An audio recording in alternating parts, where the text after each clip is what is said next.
പിതാവിന്റെയും പുത്രന്റെയും പരിശുദ്ധാത്മാവിന്റെയും നാമത്തിൽ ആമേൻ. എന്റെ കർത്താവിന്റെ ഉന്നതമായ നാമത്തിൽ സഭയുടെ അധികാരത്തിൽ കുരിശിന്റെ അടയാളത്തിൽ ദൈവത്തിന്റെ ശക്തിയാൽ 40 വർഷം ഞാൻ അർപ്പിച്ച കൃപാനയുടെ യോഗ്യതയാൽ കൃപാസ്ഥാനത്താറെ ജീവനോടെ പ്രത്യക്ഷപ്പെട്ട പരിശുദ്ധ അമ്മയുടെ മാധ്യസ്ഥത്തിലെ ഞാൻ ഓരോ കുടുംബത്തെ ആശ്രയിച്ച് പ്രാർത്ഥിക്കുന്നു. ദൈവത്തിലെ നിന്റെ കയ്യിരിക്കുന്ന എല്ലാ വസ്തുക്കളുടെ പ്രമാണങ്ങൾ കയ്യിലുണ്ടെങ്കിൽ എടുക്കുക, സർട്ടിഫിക്കറ്റ് ഉണ്ടെങ്കിൽ എടുക്കുക, എവിടെയും കൊടുക്കാനുള്ള ആപ്ലിക്കേഷൻസ് ഉണ്ടെങ്കിൽ എടുക്കുക.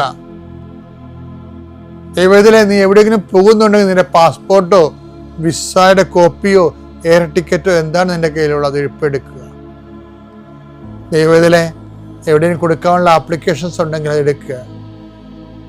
കൃപാസനം മാതാവിനെ കാണിച്ചുകൊണ്ട് പ്രാർത്ഥിക്കുക. ഞാനിപ്പോൾ നിന്നെ ആശ്രയിച്ച് പ്രാർത്ഥിക്കുക.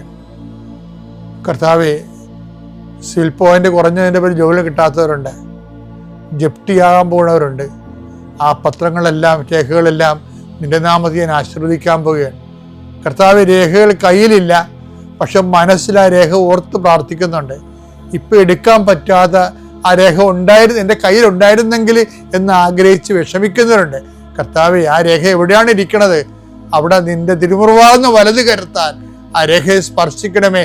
മാതാവിൻ്റെ മധ്യസ്ഥത്തിൽ പ്രാർത്ഥിക്കുന്നു. അവരെന്താണ് ഉദ്ദേശിക്കുന്നത്, അതുകൊണ്ട് അത് നിറവേറാൻ കർത്താവ് അനുവദിക്കട്ടെ. കർത്താവ്, ജോലി നഷ്ടപ്പെട്ടു പോരണവരെ, ഉപേക്ഷിച്ച് പോണവരെ, രാജ്യത്ത് ജീവിക്കാൻ പറ്റാതെ പോണവരെ, പരീക്ഷയെ ഒരുങ്ങിക്കൊണ്ടിരിക്കുന്ന മക്കളെ, പരീക്ഷയുടെ ഹോൾ ടിക്കറ്റ് കയ്യിലുണ്ടെങ്കിൽ മക്കൾ എടുക്കുക. അല്ലെങ്കിൽ നിങ്ങളത് മനസ്സിൽ ഓർക്കുക. പഠിക്കാൻ പറ്റാത്ത വിഷയങ്ങളുണ്ടെങ്കിൽ ലാപ്ടോപ്പ് എടുത്ത് കൈ വെക്കുക. അച്ഛനായി ഈ നിമിഷം ആശീർവദിക്കുന്ന എൻ്റെ കർത്താവിൻ്റെ ഉന്നതമായ നാമത്തിൽ സഭയുടെ അധികാരത്തിൽ കുരിശിൻ്റെ അടയാളത്തിൽ ദൈവത്തിൻ്റെ ശക്തിയാൽ നിൻ്റെ എല്ലാ ജീവിത തടസ്സങ്ങളെയും നീ ആഴ്ച നേരിടാൻ പോകുന്ന മുഴുവൻ ദോഷങ്ങളെ ഈശോ നാമത്തിൽ ബന്ധിക്കുന്നു. പിതാപുത്രനും പരിശുദ്ധാത്മാശ്വര നീക്കുവാമേ. അമ്മേ പരിശുദ്ധ അമ്മേ, അമ്മേ പരിശുദ്ധ ദൈവമാതാവേ, കൃപാസനത്തിലൂടെ ഞങ്ങളുടെ ദേശത്തിനും അമ്മ മധ്യസ്ഥം തേടി തന്ന എല്ലാ അനുഗ്രഹങ്ങൾക്കും കൃപകൾക്കും ഞങ്ങളിപ്പോൾ ഹൃദയം നിറഞ്ഞ നന്ദി പറയുന്നു. അമ്മേ പരിശുദ്ധമ്മേ ദൈവമാതാവേ, 2004 ഡിസംബർ 7 ഉച്ചകഴിഞ്ഞ് 2:30 കൃപാസനത്തിൽ സംഭവിച്ച അമ്മയുടെ പ്രത്യക്ഷപ്പെടലിനെക്കുറിച്ച് തിരുസഭയ്ക്ക് സമർപ്പിച്ചിരിക്കുന്ന പഠനരേഖകളുടെ സഭാത്മകമായ പഠനം ആരംഭിക്കുവാൻ ഞങ്ങൾ പ്രാർത്ഥിക്കുന്നു. അമ്മേ പരിശുദ്ധമേ, ഭൂസ്വർലോകങ്ങളുടെ രാജ്ഞിയായ അങ്ങേയ്ക്ക് ഭൗമസംരക്ഷണത്തിനായി പ്രപഞ്ചപ്രകൃതിയെ തന്നെ തിരുസഭ പ്രതിഷ്ഠിക്കുവാൻ ഈ പ്രത്യക്ഷീകരണം വഴി ഇടയാക്കണമേ. പരിശുദ്ധമേ, ജപമാല മാതാവേ, സകല കൃപാസനം പ്രാർത്ഥനയോടും ചേർത്ത് ഞങ്ങളിപ്പോൾ പ്രാർത്ഥിക്കുന്ന ഈ കുടുംബത്തിന്റെ പ്രത്യേക നിയോഗം പറ മക്കളെ.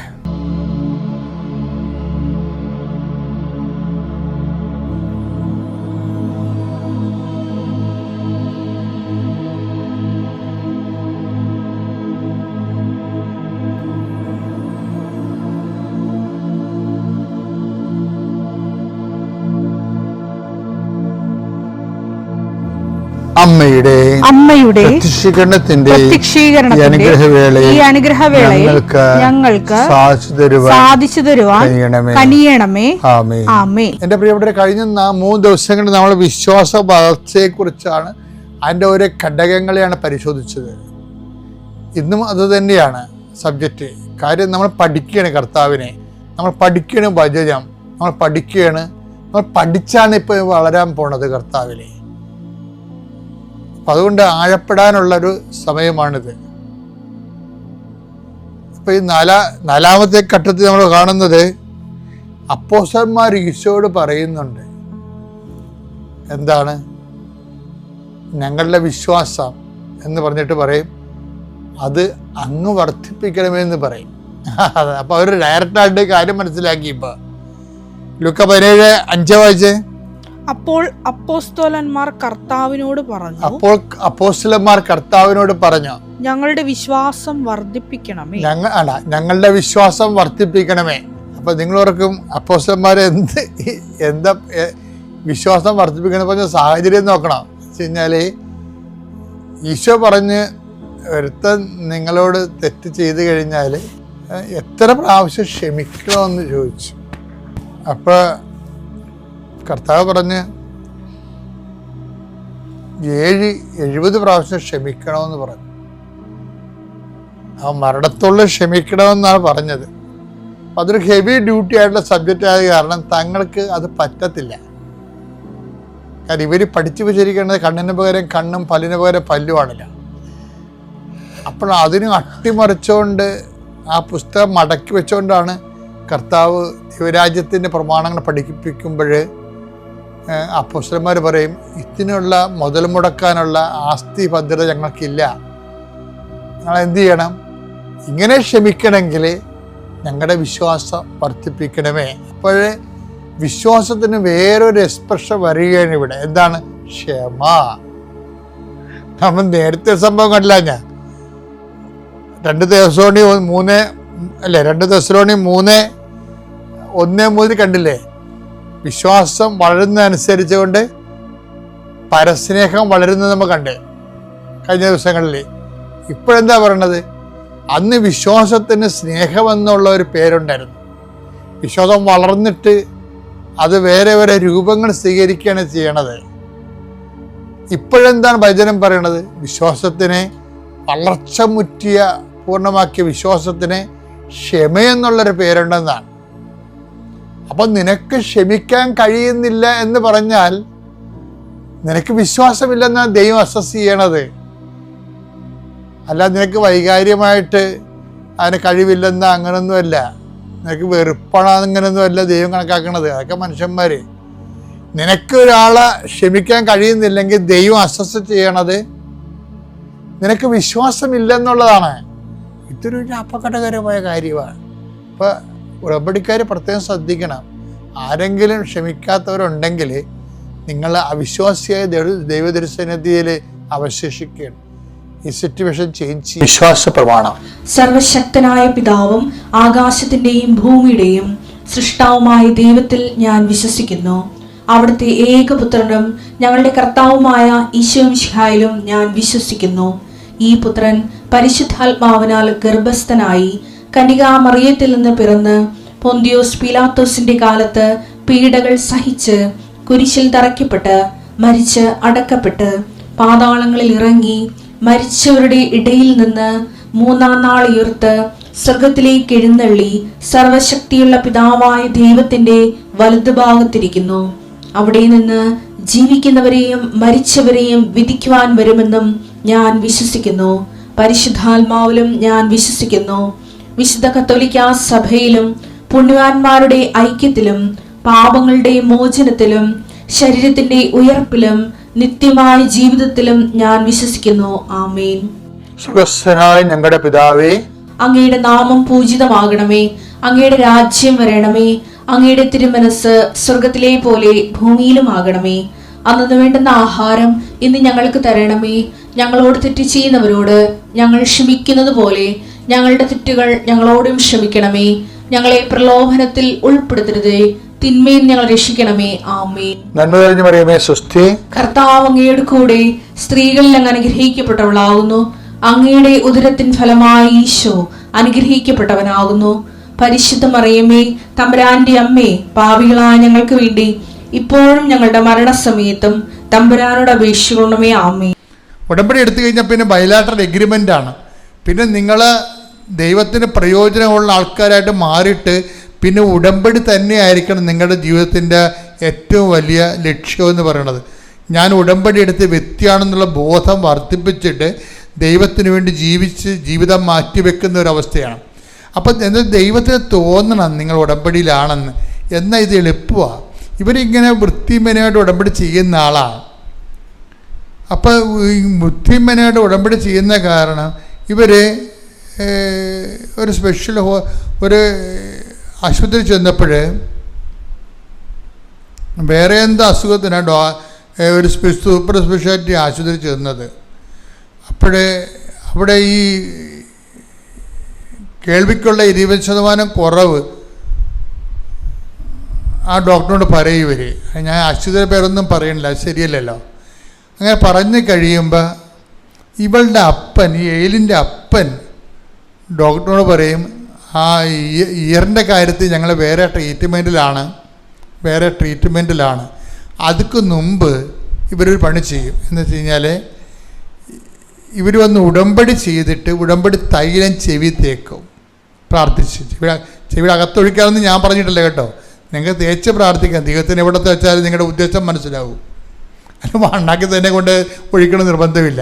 നിങ്ങൾ അപ്ലൈ ചെയ്യുമ്പോൾ നിങ്ങൾ വിശ്വാസമാണ് അപ്ലൈ ചെയ്യണം. ഉടമ്പടി തൈലമല്ല ഹീൽ ചെയ്യണത്, ഉടമ്പടി തൈലത്തെ ബ്ലെസ് ചെയ്ത് ദൈവമാണ് നിങ്ങളെ ബ്ലെസ് ചെയ്യണത്. ആ ഒരു ബോധം എപ്പോഴും ഉണ്ടാകണം. പക്ഷെ അപ്ലൈ ചെയ്യുമ്പോൾ നല്ല വിശ്വാസത്തിൽ വേണം അപ്ലൈ ചെയ്യാൻ.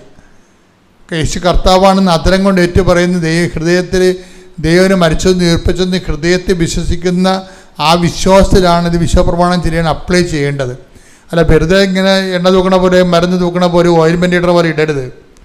ബുദ്ധിബോധമില്ലാത്ത കുറേ ആൾക്കാർ അങ്ങനെ ചെയ്യുന്നുണ്ട്. അങ്ങനെയൊന്നും ചെയ്യാൻ പാടില്ല.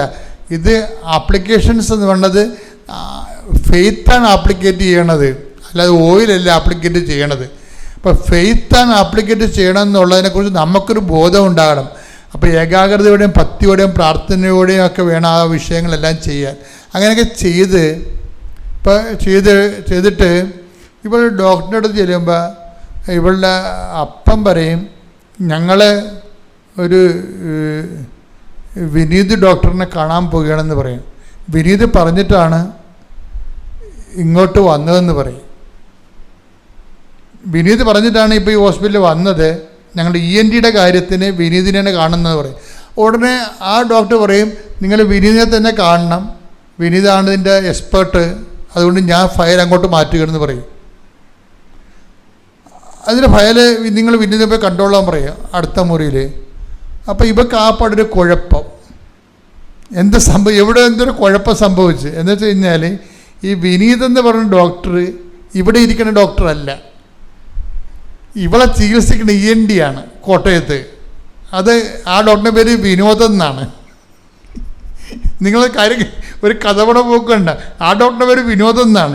ഈ അപ്പന് തെറ്റിപ്പോയതാണ്. അപ്പം പറഞ്ഞത് വിനോദ് ഡോക്ടർ പറഞ്ഞിട്ടാണ് ഞങ്ങൾ ഇവിടെ വന്നതെന്ന് പറയുന്നതിന് പകരം ഈ അപ്പം പറയാണ് വിനീത് ഡോക്ടർ പറഞ്ഞിട്ടാണ് ഞങ്ങൾ ഇവിടെ വന്നതെന്ന് പറയും. അപ്പോൾ ഈ ഇരിക്കുന്ന ഡോക്ടർ പറയാണ് വിനീത് അപ്പുറത്തെ പോലുണ്ട്, ചെന്ന് കാണാൻ പറയും. പുറത്തിറങ്ങിയപ്പോൾ മാതാവിൻ്റെ ചാര കളറുള്ള ഒരു മുറി, അതിൻ്റെ അകത്ത് ഡോക്ടർ വിനീത് എന്ന് എഴുതി വെച്ചിരിക്കണം, ENT സ്പെഷ്യലിസ്റ്റ് എന്ന്. വിനീതിൻ്റെ അടുത്ത് ഇവർ ചെല്ലുമ്പോൾ വിനീത് കൊണ്ട് ടെസ്റ്റ് ചെയ്ത് പറയും, നിങ്ങളുടെ കേൾവി നിങ്ങൾക്ക് തിരിച്ചു കിട്ടിയിരിക്കേണ്ട കുഴപ്പമില്ലെന്ന്. ഇതാണ് സ്പേസ് ഓഫ് ഗോഡ് എന്ന് പറയണത്. എന്ന് വെച്ച് കഴിഞ്ഞാൽ വിനോദ് ഡോക്ടറാണ് ഇവരുടെ. വിനോദിനെ കാണാൻ പോകണമെന്ന് പറയുന്നതിന് പകരം അപ്പനെ കൊണ്ട് വീതെന്ന് പറയിപ്പിച്ച്, അത് ദൈവം മാത്രമാണ് പറയിപ്പിക്കാതെ പറ്റത്തുള്ളൂ. അങ്ങനെ അപ്പനെ അറിയത്തില്ല ഇങ്ങനെ ഡോക്ടർ ഇവിടെ ഉള്ള കാര്യം. അത് അപ്പൻ തെറ്റി പറയിപ്പിച്ചതാണ്. പക്ഷെ തെറ്റി പറഞ്ഞെങ്കിലും മാതാവിൻ്റെ മുമ്പിൽ അത് ശരിയായിട്ടുള്ള കാര്യമാണ് അപ്പനെ കൊണ്ട് പറയിപ്പിച്ചിട്ട് ശരിയായിട്ടുള്ള സ്ഥലത്ത് കൊണ്ട് എത്തിച്ചിരിക്കുകയാണ്. ദൈവത്തിന് മാത്രം ചെയ്യാൻ പറ്റുന്ന കാര്യങ്ങളാണിത്. ചില കാര്യങ്ങൾ നമ്മുടെ ജീവിതത്തിൽ നമുക്ക് ചെയ്യാൻ പറ്റത്തില്ല. ഈ ഉടമ്പടി എടുത്ത് ഇവളെ തലയൊക്കെ വെച്ച് പ്രാർത്ഥിച്ചപ്പോൾ തന്നെ ഇവൾ ഓക്കെ ആയി. ആ ഡോക്ടർ ഹീലൊന്നും ചെയ്തില്ല. വിനീത് ഡോക്ടർ ഒന്നും ഇവർക്ക് കേൾക്കാൻ പറ്റുമോ ഇല്ല എന്ന് ടെസ്റ്റ് ചെയ്തേ ഉള്ളൂ. ടെസ്റ്റ് ചെയ്തപ്പോൾ കേൾക്കാൻ പറ്റും. അപ്പോൾ ഇവൾക്ക് എപ്പോഴാണ് കേൾക്കാൻ പറ്റിയത്? ആൾക്കാരെ വെച്ച് പ്രാർത്ഥിച്ചപ്പോൾ തന്നെ മാതാവൊക്കെ കേൾവി കൊടുത്തു. എന്നിട്ട് അത് കേൾവിയൊക്കെ കൊടുത്തു എന്ന് പറയാൻ വേണ്ടി ടെസ്റ്റ് ചെയ്യാൻ വേണ്ടിയാണ് മാതാവ് അവിടെ കൊണ്ടുപോയത്. വിനോദിന് പകരം വിനീതിനെ കൊണ്ടുപോയി കൊടുത്തിട്ട്, അതായത് അമ്മ ഇങ്ങനെ കൂടെ ഇങ്ങനെ വളഞ്ഞും പൊളഞ്ഞും നമ്മുടെ കൂടെ അങ്ങ് സംശയിക്കുകയും നമ്മളെ ഗൈഡ് ചെയ്യുകയും ചെയ്യും.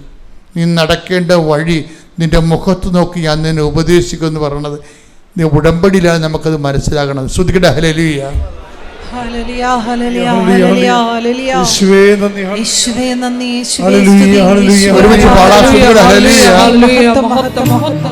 പരിശുദ്ധ പരമ ദിവ്യകാരുണ്യത്തിന് ആരാധനയും സ്തുതിയും പുകഴ്ചയും ഉണ്ടായിരിക്കട്ടെ. പരിശുദ്ധ പരമ ദിവ്യകാരുണ്യത്തിന് ആരാധനയും സ്തുതിയും പുകഴ്ചയും ഉണ്ടായിരിക്കട്ടെ. ഉടമ്പടി ഉണ്ടാകുന്നൊരു വിഷയം ഈ ദൈവ സ്പേസിൽ ദൈവം മാത്രം ചെയ്യുന്ന ചില കാര്യമുള്ളത് കൊണ്ട് മനുഷ്യൻ്റെ കയ്യിൽ നിന്ന് അത് വിട്ടുപോയാലും പിന്നെയും നമുക്ക് പ്രതീക്ഷിക്കാം. എന്താ കാര്യം? ദൈവത്തിൻ്റെ അതർ എൻഡിൽ ദൈവമുണ്ട്. കാരണം ബയലാറ്ററൽ എഗ്രിമെൻറ്റിലാണ്. മനുഷ്യൻ്റെ കാര്യം കയ്യിൽ നിന്ന് വിട്ടുപോയാലും നമുക്ക് പിന്നെ ഹോപ്പുണ്ട്. അതാണ് ഈ ഉടമ്പടി ഏറ്റവും വലിയ ഗുണം. അതാണ് ചിലപ്പോൾ നമ്മുടെ മനുഷ്യൻ്റെ കയ്യിൽ നിന്ന് വിട്ടുപോകും.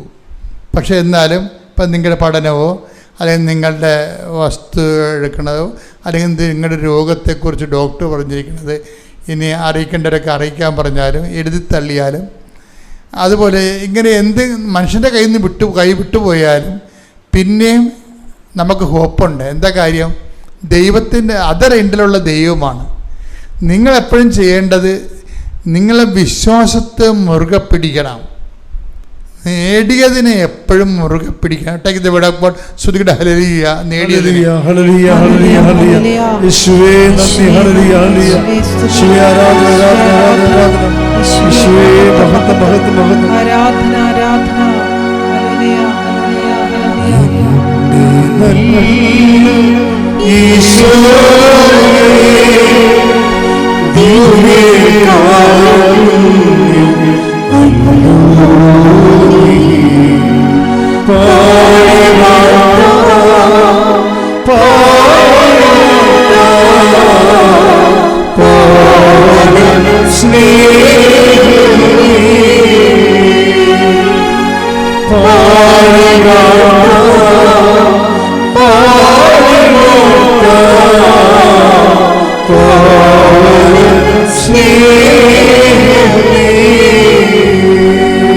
കണ്ണുനീരോടെ പ്രാർത്ഥിച്ചു.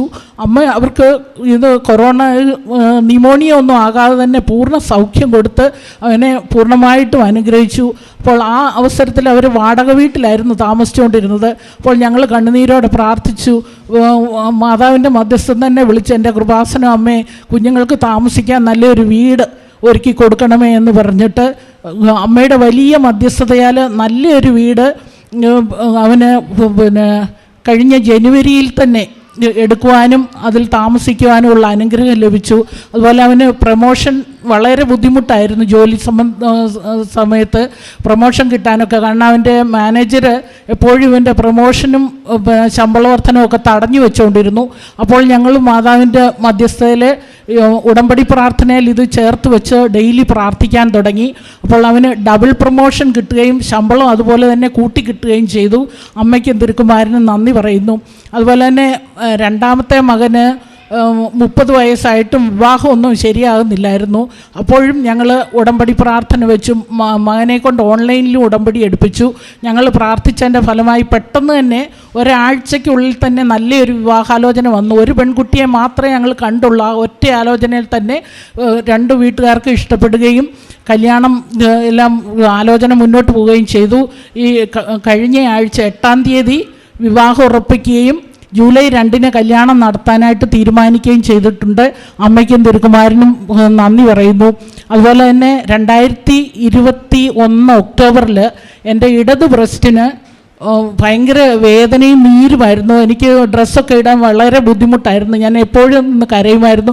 ഒരു 3-4 ദിവസമായിട്ട് വളരെ ബുദ്ധിമുട്ടി. അപ്പോൾ ഡോക്ടറെ അടുത്ത് പോകണമെന്ന് വിചാരിക്കുമെങ്കിലും മടി കാരണം ഞാൻ അങ്ങനെ പോകാതിരുന്നു. അപ്പോൾ ഒക്ടോബർ 12 ഒരു ചൊവ്വാഴ്ചയായിരുന്നു. അച്ഛൻ്റെ ഉടമ്പടി ധ്യാനം നടക്കുമ്പോൾ ഞാൻ ഓൺലൈൻ വഴി ആ ധ്യാനം കൂടിക്കൊണ്ടിരുന്നപ്പോൾ അച്ഛൻ ലാസ്റ്റിൽ ആരാധനയുടെ സമയത്ത് ഒരു മെസ്സേജ് പറഞ്ഞു, ഇടത് ബ്രസ്റ്റിന് നീരും വേദനയും ഉള്ള ഒരു വ്യക്തിയെ ഈശോ സുഖപ്പെടുത്തിക്കൊണ്ടിരിക്കുന്നു എന്ന് പറഞ്ഞു. അപ്പോൾ എൻ്റെ ഹസ്ബൻഡും ഞാനും കൂടെ ഒന്നിച്ചിരുന്നാണ് ആ ധ്യാനം കൂടിക്കൊണ്ടിരുന്നത്. ഞാനപ്പോൾ ഹസ്ബൻഡിനോട് പറഞ്ഞു, എൻ്റെ കാര്യം തന്നെ അച്ഛൻ പറയുന്നതെന്ന് പറഞ്ഞ് ഞാനത് ക്ലെയിം ചെയ്യുകയും എനിക്ക് ആ നിമിഷം തന്നെ ആ വേദന പെട്ടെന്ന് കുറഞ്ഞു വരികയും ഈ ബലൂണിൽ നിന്ന് കാറ്റ് വിടുന്ന മാതിരി ഒരു ഫീലിംഗ് എനിക്ക് തോന്നി. പെട്ടെന്ന് തന്നെ എനിക്ക് ആ ബ്രസ്റ്റിന് സൗഖ്യം ലഭിക്കുകയും ചെയ്തു. അമ്മയ്ക്കും തിരുക്കുമാരനും കോടാനുകോടി നന്ദി പറയുന്നു. എൻ്റെ പേര് ഷോളി ജോസ്. ഞാൻ തൃശ്ശൂരിൽ നിന്ന് വരുന്നു. ഞാൻ 11/4/2019 ഉടമ്പടി എടുത്തത്. എൻ്റെ വീടും സ്ഥലവും ജപ്തിയിലായിരുന്നു. അത് വിറ്റ് കിട്ടാനായി കുറേ വർഷങ്ങളായി ഞാൻ പ്രാർത്ഥിച്ചിരുന്നു. ഇവിടെ വന്ന് ഉടമ്പടി എടുത്ത് ഒരാഴ്ചക്കകം സ്ഥലം കച്ചവടമാവുകയും അത് ജപ്തി ഒഴിവാവുകയും ചെയ്തു.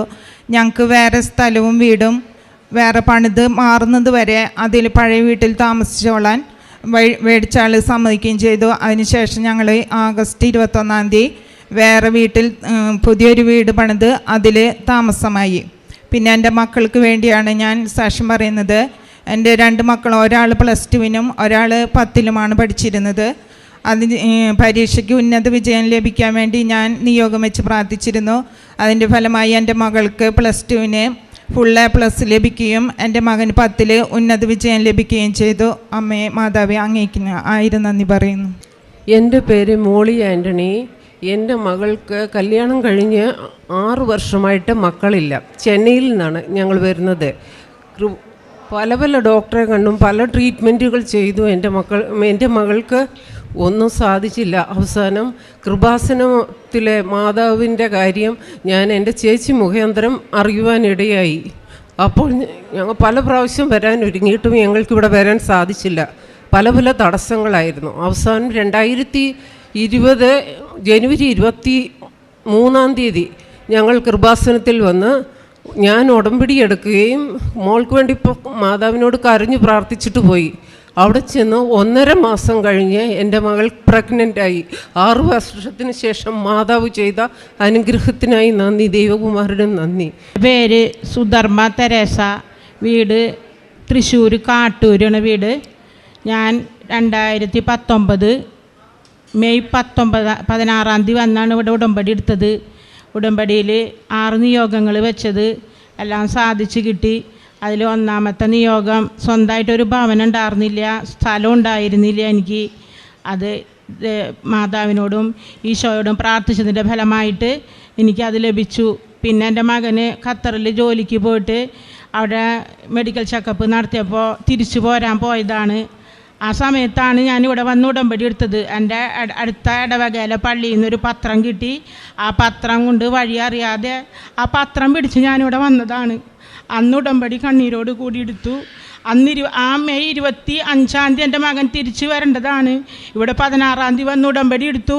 23 അവനെ 2ാമത്, അതങ്ങനെ വിളിക്കില്ല അവർ ചെക്കപ്പിന്, പക്ഷേ 2ാമത് അമ്മ മാതാവിനോട് പ്രാർത്ഥിച്ചതിൻ്റെ ഫലമായിട്ട് 2ാമത് ചെക്കപ്പിന് വിളിച്ചു. പോസിറ്റീവായി. അവന് ജോലി കിട്ടി. ഇപ്പോൾ 2-3 വർഷമായി. സാക്ഷ്യം പറയാനായിട്ട് കൊറോണ കാരണം വരാൻ സാധിച്ചില്ല. അതിന് മാപ്പ് അപേക്ഷിച്ചുകൊണ്ട് അമ്മ മാതാവിനും ഈശോയ്ക്കും കോടാനുകോടി നന്ദി പറഞ്ഞാൽ തീരില്ല. കുറേ അനുഗ്രഹങ്ങൾ തന്നിട്ടുണ്ട്, അതൊന്നും പറഞ്ഞാൽ തീരില്ല. എങ്കിലും നന്ദി ഈശോയെ, നന്ദി അമ്മേ മാതാവേ, നന്ദി, സ്തുതി, ആരാധന. യേശുവെ നന്ദി, യേശുവെ സ്തുതി. അമ്മ മാതാവിനും തിരുക്കുമാരനും ഒരുപാട് നന്ദി പറഞ്ഞുകൊണ്ട് എനിക്ക് പറയാനുള്ള സാക്ഷ്യങ്ങൾ ഞാൻ പറയുന്നു നിങ്ങളുടെ മുമ്പിൽ. ആദ്യമായിട്ട് എൻ്റെ മോള് 5ാം ക്ലാസ്സിൽ പഠിക്കുമ്പോൾ അവൾക്ക് കണ്ണിൽ ഇരുട്ട് കയറുമായിരുന്നു. പിന്നെ അത് ഭയങ്കരമായിട്ട് തലവേദനയായിട്ടും മാറുമായിരുന്നു. അങ്ങനെ ഒരു 3-4 പ്രാവശ്യമായി കഴിഞ്ഞപ്പോൾ അവളെ ഹോസ്പിറ്റലിൽ കാണിച്ചപ്പം പറഞ്ഞു ഡോക്ടർ, നമുക്ക് എത്രയും പെട്ടെന്നൊന്ന് MRI സ്കാൻ ചെയ്ത് നോക്കാമെന്ന് പറഞ്ഞു. അപ്പോൾ ആ സ്കാൻ ചെയ്യാമെന്ന് പറഞ്ഞപ്പം തന്നെ എനിക്ക് ഏകദേശം ഒരു പേടിയായി. തലവേദനയൊക്കെയാണെന്ന് ഡോക്ടറൊന്നും അവരും ഒരു രീതിയിലാണ് പറഞ്ഞത്. അപ്പോൾ സ്കാനിങ്ങിന് കൊണ്ടുപോകുന്നതിന് മുമ്പായിട്ട് ഞാൻ അവളുടെ നെറ്റിയിൽ തൈലവും തേച്ച് കാശുരൂപവും കയ്യിലുണ്ടായിരുന്നു. അങ്ങനെ സ്കാനിങ്ങിൻ്റെ റിപ്പോർട്ട് വന്നു. മാതാവിനോട് ഞാൻ ഒരുപാട് പ്രാർത്ഥിച്ചായിരുന്നു, മാതാവേ ഒരു കുഴപ്പം ഉണ്ടാവില്ലേന്ന്. അങ്ങനെ റിപ്പോർട്ട് വന്നപ്പം വേറെ ഒരു കുഴപ്പവും ഇല്ല, മൈഗ്രെയിൻ്റേതായ ഒരു ചെറിയ തലവേദനയായിരുന്നു അതെന്ന് പറഞ്ഞു. പിന്നെ ഹോസ്പിറ്റലിൽ നിന്ന് ഡിസ്ചാർജ് ആയി പോയി. പിന്നെ ഇന്ന് വരെ അവൾക്ക് അങ്ങനെ ഒരു തലവേദന വന്നിട്ടില്ല. ഞങ്ങൾക്ക് 2018 നമ്മുടെ വീട്ടിലെല്ലാം വെള്ളം കയറിയത് അറിയാമല്ലോ. അപ്പോൾ അങ്ങനെ വെള്ളം കയറിയായിരുന്നു. അപ്പോൾ ബാങ്കിൽ കുറച്ച് ലോണിൻ്റെ പെൻഡിങ് ഉണ്ടായിരുന്നു. അപ്പോൾ 1 ലക്ഷം രൂപയോ മിച്ചമായിരുന്നു. അപ്പോൾ 2019 ജൂലൈ 27 ഞാനിവിടെ വന്ന് ഉടമ്പടി എടുക്കുന്നത്. ഈ ഉടമ്പടി എടുത്തു കഴിഞ്ഞ് ഈ 2 മാസം കഴിഞ്ഞതിന് ശേഷം എനിക്ക് ആ 1 ലക്ഷം രൂപ എൻ്റെ അമ്മ മാതാവിനോട് ഞാൻ പ്രാർത്ഥിച്ചത് മുഖേന എനിക്ക് ആ ബാങ്കിൽ അടയ്ക്കാനുള്ള 1 ലക്ഷം രൂപ കിട്ടി. പിന്നെ എൻ്റെ അമ്മച്ചിക്ക് ഇയർ ബാലൻസിൻ്റെ പ്രശ്നം ഉണ്ടായിരുന്നു. അമ്മയ്ക്ക് ഒന്ന് കിടക്കണമെങ്കിൽ ഒരു 5-10 മിനിറ്റ് എടുത്തിട്ട് അമ്മ തലവണ്ണയിലേക്ക് തല ചായ്ക്കുണ്ടായിരുന്നുള്ളൂ. അത് എൻ്റെ ഒരു നിയോഗമായിരുന്നു. അമ്മയുടെ തലയ്ക്കകത്ത് മിക്സിയൊക്കെ നമ്മൾ അടിക്കുമ്പം കറങ്ങുന്ന പോലെ കറങ്ങുന്നെന്നാണ് അമ്മ പറയുന്നത്. അതുപോലെ ഒറ്റയ്ക്ക് എവിടെയും പോകാനൊന്നും പറ്റിയില്ലായിരുന്നു തലകറക്കം കൊണ്ട്. അത് ഞാൻ എൻ്റെ ഉടമ്പടിയിലെ നിയോഗമായി വെച്ചിരുന്നു. ഇപ്പോൾ അമ്മയ്ക്ക് ഇയർ ബാലൻസിൻ്റെ പ്രശ്നങ്ങൾ അധികം ഒന്നുമില്ല, ഇപ്പം മാറി. പിന്നെ എൻ്റെ ഒരു കൂട്ടുകാരിക്ക് ഹാർട്ടിൻ്റെ വാൽവിന് തകരാറായിരുന്നു. അവൾ കോട്ടയം മെഡിക്കൽ കോളേജിൽ അഡ്മിറ്റായിരുന്നു. ഞാൻ മെഡിക്കൽ കോളേജിൽ ചെല്ലുമ്പം അവളിങ്ങനെ ഭക്ഷണമൊന്നും കഴിക്കത്തില്ല, ഒരു തുള്ളി വെള്ളം പോലും കുടിക്കത്തില്ലായിരുന്നു അവൾക്ക്. അപ്പോൾ ഞാൻ അവളെ കാണാൻ പോയപ്പോൾ എൻ്റെ കയ്യിൽ ഈ ഉടമ്പടി തൈലവും ഉപ്പും എൻ്റെ കയ്യിലുണ്ടായിരുന്നു. ഞാൻ അവിടെ ചെന്ന് കഴിഞ്ഞ് അവളുടെ അമ്മ അവൾക്ക് കഞ്ഞി ഒരു ഗ്ലാസ്സിൽ ഒരു ശകലം വെള്ളം എടുത്ത് വെച്ചേക്കുവാ.